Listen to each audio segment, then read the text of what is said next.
महानगरपालिका मालकीचे भाडे तत्वावर देण्यात आलेले छत्रपती ताराराणी मार्केटमधील थकबाकी असलेले 3 दुकानगाळे आज इस्टेट विभागामार्फत सील करण्यात आले।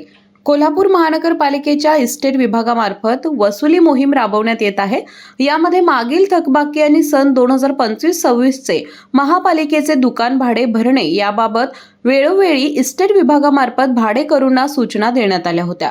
त्यामुळे आज सदरची कारवाई छत्रपती ताराराणी मार्केट येथे राबवण्यात आली। यावेळी थकीत असलेले 3 दुकानगाळे सील करण्यात आले।